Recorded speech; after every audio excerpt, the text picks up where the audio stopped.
noite para você. Vamos agora com os destaques do nosso estado. E a gente começa com um alerta aos motoristas. Pode começar a faltar combustíveis em alguns postos de gasolina do estado. Começou hoje uma paralisação dos funcionários e terceirizados da BR Distribuidora. Eles fazem protestos em frente à refinaria Gabriel Passos.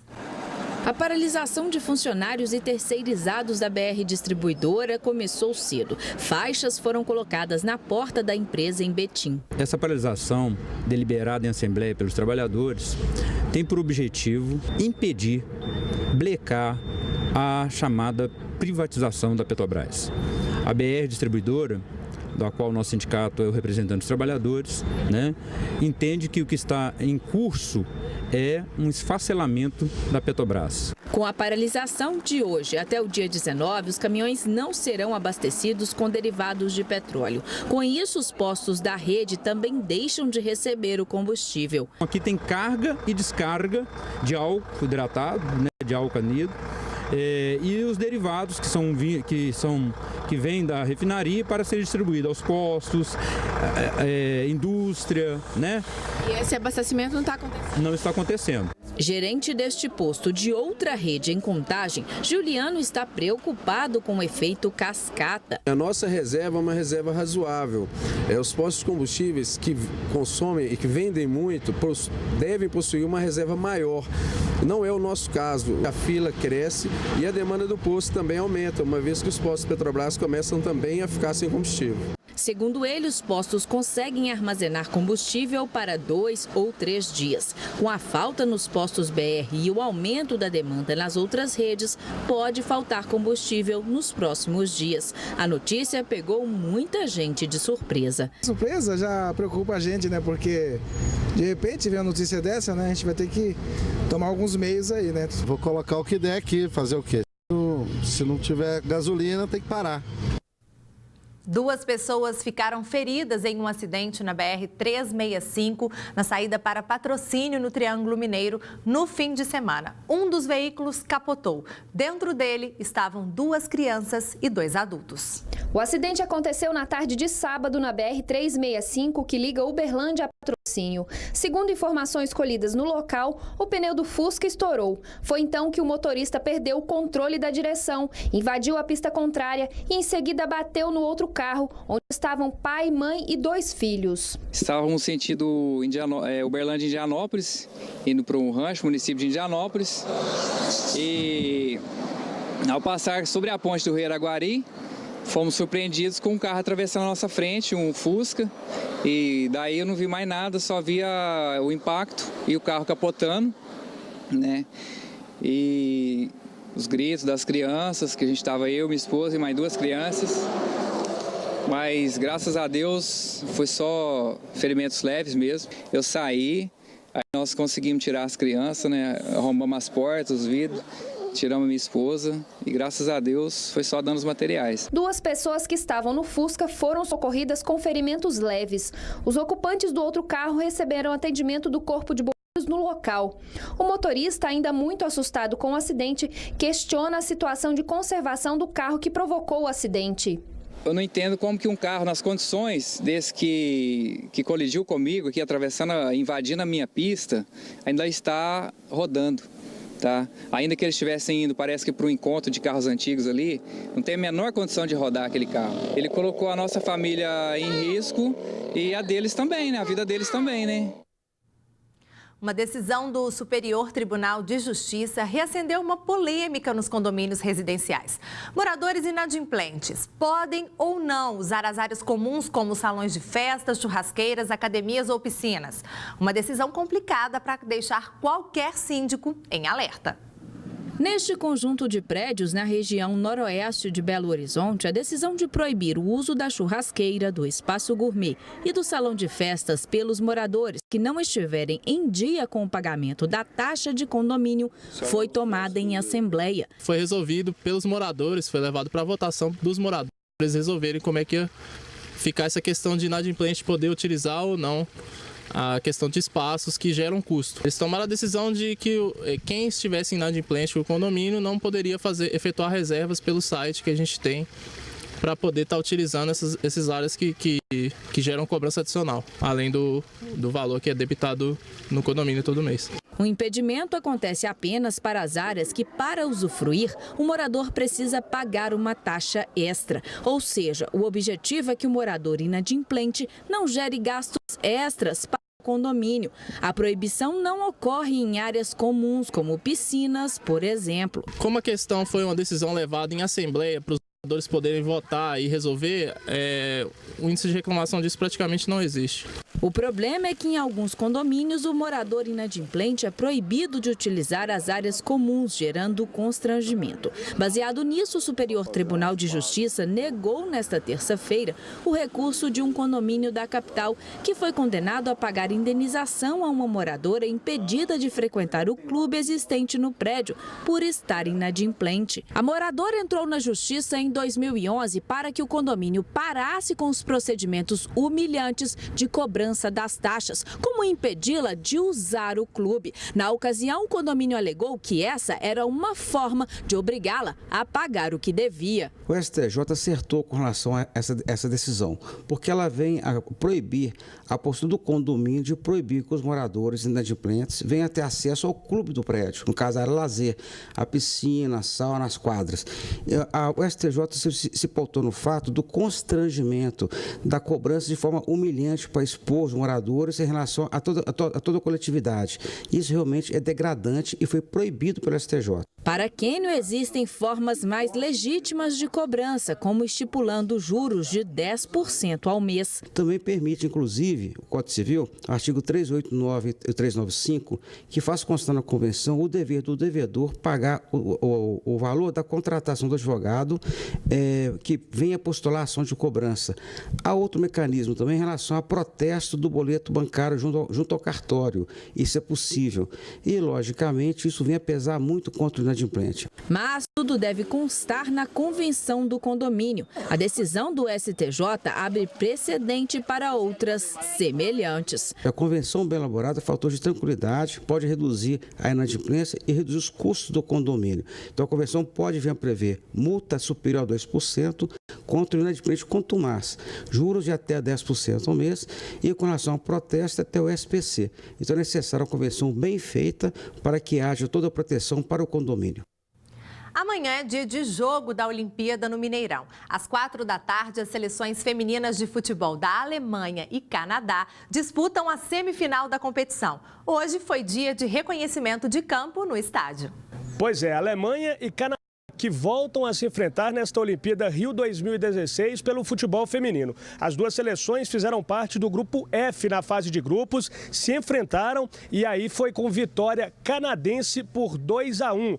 Nisso, o time do Canadá se classificou com 9 pontos em primeiro do grupo. A Alemanha, em segundo lugar, marcou apenas 4 pontos. O técnico de Canadá falou a respeito do adversário. Disse que não dá para se basear na primeira partida, é uma partida diferente, mas elogiou bastante a seleção alemã. This is a very experienced coach who's been there with a group of players who've been there with her. Whether it's the men's or women's team, they seem to get stronger as the tournament goes on. The closer they get to the podium, the more they believe it's theirs.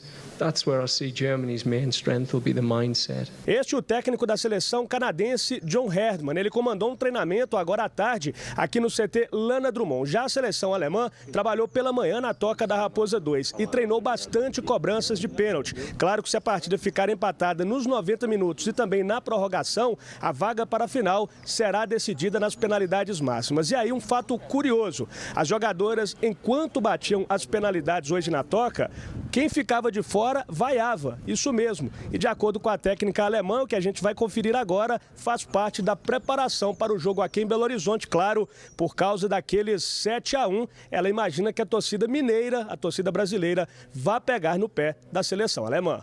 Hätten wir, glaube ich, würden uns genauso vorbereiten auf das Spiel wie so eben auch. Also es ist was ganz Besonderes immer, wenn man im Finale steht und dieses Gefühl ist eben auch was Besonderes und je öfter man das hat im Leben, desto schöner ist das, ganz klar. A Alemanha, que conta com a artilheira da Olimpíada 2016, Melanie Behringer, vai estar em campo, ela que atua no meio-campo. Lembrando que a seleção alemã vem de 3 bronzes consecutivos e também é bicampeã do mundo de futebol feminino. Eu volto com vocês na Band. Um grande abraço. Valeu, Diogo. Muito mais do que o fluxo de turistas, as Olimpíadas passam uma imagem muito positiva da capital para todo mundo. As belezas da nossa terra atravessam continentes nas memórias de quem passou por aqui. Martim e Pedro são portugueses, torcem para times rivais, um para o Benfica e o outro para o Sporting. Mas ao chegar em Belo Horizonte e entrar no Mineirão para assistir a partida entre Portugal e Argélia durante as Olimpíadas, a rivalidade ficou de lado. E a torcida, claro, era da seleção lusa. Portugal, Portugal, Portugal.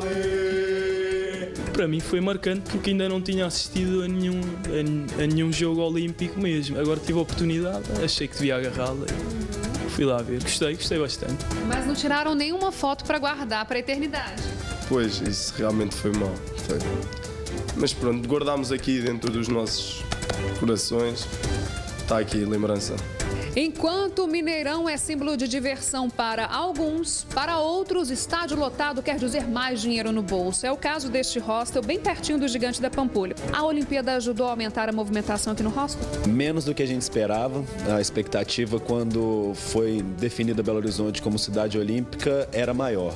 Mas, de acordo com a realidade atual, com o que a gente está vendo do cenário nacional, a gente está bem satisfeito. Para o secretário de Estado adjunto de Turismo, a Olimpíada é mais uma oportunidade para mostrar ao mundo as belezas e versatilidades de Minas quando o assunto é turismo. Evento, ele também atrai uma imagem para o Estado, da geração saúde, do bem viver. Esta imagem está sendo transmitida para 2 bilhões de pessoas estarão assistindo. Então isso é muito benéfico, deixa seu legado, mostra para o mundo o que é Minas Gerais.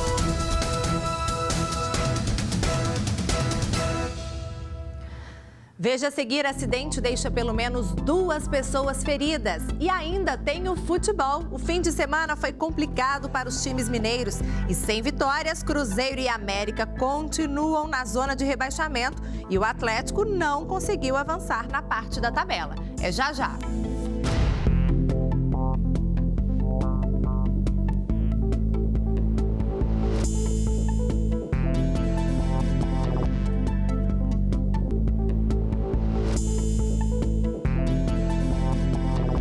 De 5 anos foi morta a facadas na madrugada de hoje em Manhumirim, na zona da Mata Mineira. Essa notícia triste chega agora dos estúdios da Rádio Band News FM com Dimara Oliveira. Boa noite para você, Dimara.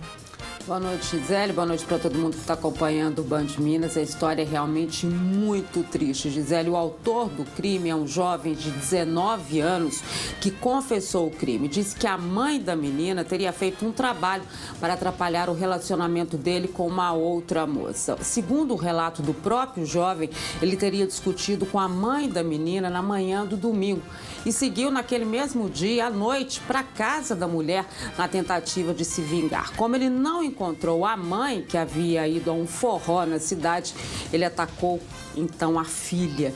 E aí com uma faca encontrada na própria casa. Olha que coisa mais dramática. A menina foi encontrada nua, Gisele. Só que a Polícia Militar espera aí o laudo do legista para saber se houve violência sexual. O jovem foi preso em flagrante e encaminhado a Manhuaçu após uma tentativa de linchamento dos moradores do município de Manhumirim. Uma tristeza esse crime, mostra cada vez mais essa violência. O pessoal do interior tem reclamado muito e a gente está mostrando sempre aqui fatos nesse nível, né? Que assustam a gente pela crueldade do momento. Vamos ver como é que fica a situação agora. Essas e outras notícias você acompanha aqui na Band News 89.5. A gente está aqui sempre a partir das 6 da manhã, Gisele. Tá certo, Dimara. Obrigada, viu, pelas informações. Agora o futebol. O Cruzeiro ficou apenas no empate com o Coritiba e permanece na zona de rebaixamento. No próximo domingo, a Raposa tem um novo confronto direto, desta vez contra o Figueirense. O Cruzeiro entrou em campo precisando da vitória para sair da zona de rebaixamento. E não é que o gol veio logo aos 2 minutos. Arrascaeta cruzou e Rafinha marcou de cabeça. Mas o Coritiba reagiu. Após cobrança de escanteio, Casinha aproveitou a sobra para empatar. A virada do Coxa veio com Juan, em bela cobrança de falta. No segundo tempo, o Cruzeiro pressionou e o empate veio no início. Ezequiel cruzou para Sobis desviar. Wilson deu rebote e Ábila marcou. 2-2. O Cruzeiro teve a chance de vencer neste chute de Ábila, mas o Wilson garantiu um ponto para os visitantes. Criamos chance suficiente para virar o jogo, ao meu ver. Mas, às vezes, você não vira. E esses resultados, embora a gente não goste, né, vão fazer parte de uma campanha. É que o momento que o Cruzeiro está, custa mais esses pontos que a gente deixa escapar. Com o empate, o Cruzeiro continua no grupo dos 4 piores do Campeonato Brasileiro. No próximo fim de semana, a equipe visita o Figueirense, outro concorrente direto na luta contra o rebaixamento. Os jogos vão ter uma carga decisiva bastante grande e a gente tem que ter maturidade para saber conviver com eles. Precisa experiência, precisa saber se comportar dentro do jogo, às vezes você precisa se impor. E às vezes nem sempre tecnicamente você consegue se impor, então tem que se impor de outra maneira. E a gente tem que se dedicar e concentrar o tempo inteiro. São em pequenos detalhes como esse que os jogos se decidem jogos para eles. E nós temos capacidade de fazer bem e fazer melhor. Mas a situação do time ainda está pior porque o goleiro Fábio vai desfalcar o Cruzeiro pelo menos até o final da temporada. Ele sofreu uma lesão no joelho direito no jogo contra o Coritiba e fez exames hoje de manhã. O Cruzeiro, que já está numa situação complicada no campeonato, né, luta para sair da zona do rebaixamento, teve uma notícia muito ruim na manhã desta segunda-feira. O goleiro Fábio, que saiu lesionado na partida de ontem contra o Coritiba, chegou hoje à Toca da Raposa mancando bastante e teve uma notícia muito ruim. Ele sofreu uma lesão, né, uma ruptura do ligamento cruzado anterior do joelho direito. Vai passar por cirurgia e ficar de fora aí por 8 meses, ou seja, fora do restante da temporada. O técnico Mano Menezes tem opções formadas aqui no Cruzeiro, na Toca da Raposa. O goleiro Elisson, também Rafael, que inclusive já fez uma corrida leve aqui no campo, pode até ter chances de jogar no domingo contra o Figueirense. E o Lucas França, que vem sendo escolhido. Inclusive o zagueiro Manuel, companheiro dele, falou em dar confiança para esse jovem jogador. Vamos acompanhar. Durante o treinamento a gente sempre conversa com ele, né?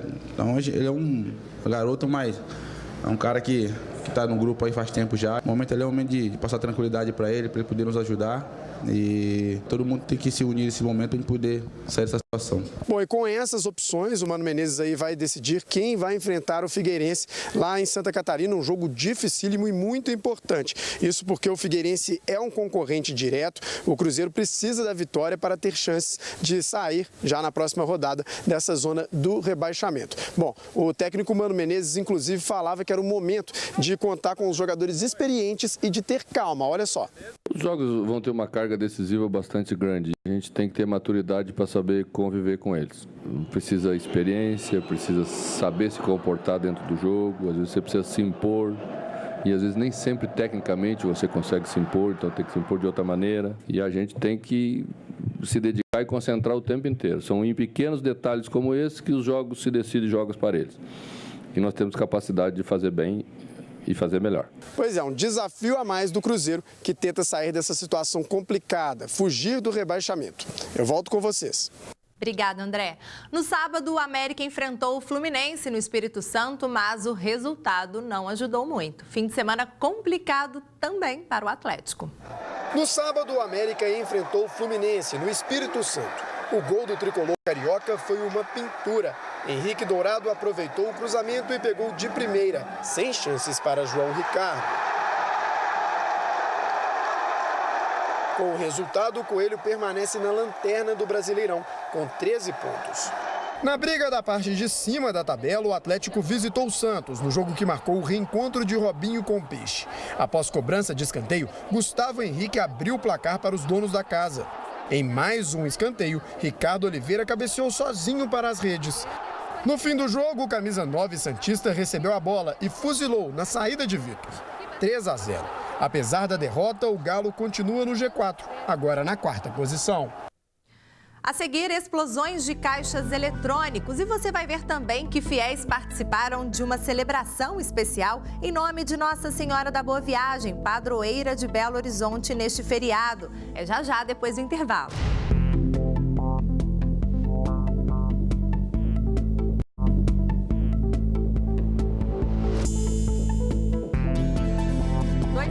Envolveram em um acidente na BR-452 na manhã do último sábado. Os 2 carros estavam trafegando sentido Uberlândia-Araxá na BR-452 na manhã de sábado, quando um dos motoristas não conseguiu frear a tempo e bateu na traseira do outro carro. E viu um fluxo de veículo, onde os veículos da frente foram freando, a gente freou e o Fiat Uno não conseguiu frear, veio colidir na minha traseira. Não deu tempo do veículo, um veículo mais antigo, né? Não tem um sistema de freio muito eficiente, e a gente observa que o veículo que tem um sistema de freio mais eficiente, o Fusion, conseguiu realizar a parada, e o outro veio e colidiu com a traseira do Fusion branco. 2 pessoas que estavam dentro do Fiat Uno precisaram de atendimento médico e foram levadas pelo Corpo de Bombeiros até uma unidade de atendimento integrado. Na hora eu não vi nada, moça.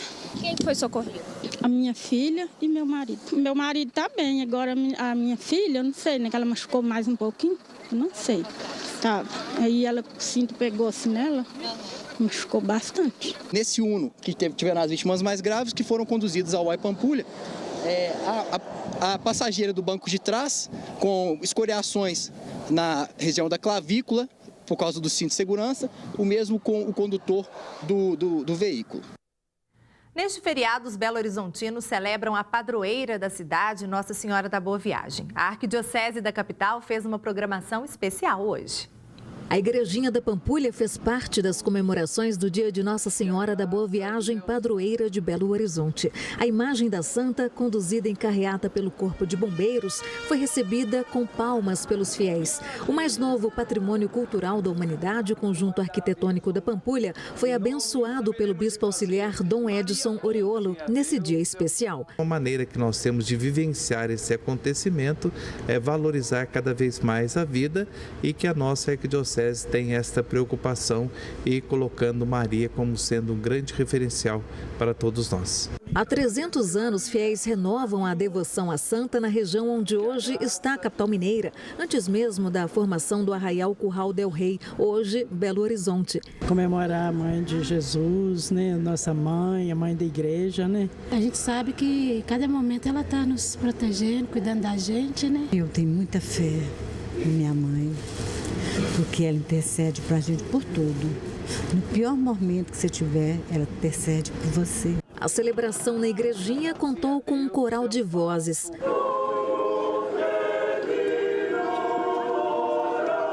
Lair trouxe a família toda. Esse dia é importante que a gente está prestigiando, né, a padroeira de Belo Horizonte, e prestigiando também o patrimônio agora da humanidade, né, nossa Igrejinha da Pampulha. Bandidos tentaram arrombar caixas eletrônicos em Uberlândia, no Triângulo Mineiro. Os criminosos entraram na agência bancária por volta das 6 horas da manhã de sábado. As imagens mostram 2 rapazes encapuzados dentro do banco, que fica na Avenida Rondon Pacheco, em Uberlândia. Eles vão direto aos caixas eletrônicos e utilizam um maçarico para tentar arrombar os equipamentos. Nós recebemos a notícia pela central de monitoramento da Caixa, nos deslocamos imediatamente, chegamos aqui, a polícia militar já estava, né? Isolamos a área, chamamos a perícia, que está lá dentro no momento. Estamos levantando as primeiras informações, imagens, vídeos, para daí checar com outras informações que a gente já tem de outros casos e ver qual a melhor linha de investigação. Durante a manhã, dava para ter uma ideia do estrago deixado local. Ainda havia muita fumaça na entrada da agência bancária e muitos estragos deixados pelos bandidos. O Corpo de Bombeiros também foi acionado para combater qualquer tipo de incêndio. O primeiro combate foi com o pó químico, até porque é um equipamento elétrico, mas não sendo possível fazer o combate, nós terminamos ali a desmontagem do que foi possível e aplicamos água até extinguir o incêndio no interior do caixa. Em torno de 15 profissionais trabalharam aqui no local para levantar as informações. Um gerente da Caixa também esteve aqui no local e nos informou que, apesar de todos os estragos, os criminosos não conseguiram levar nenhuma quantidade em dinheiro.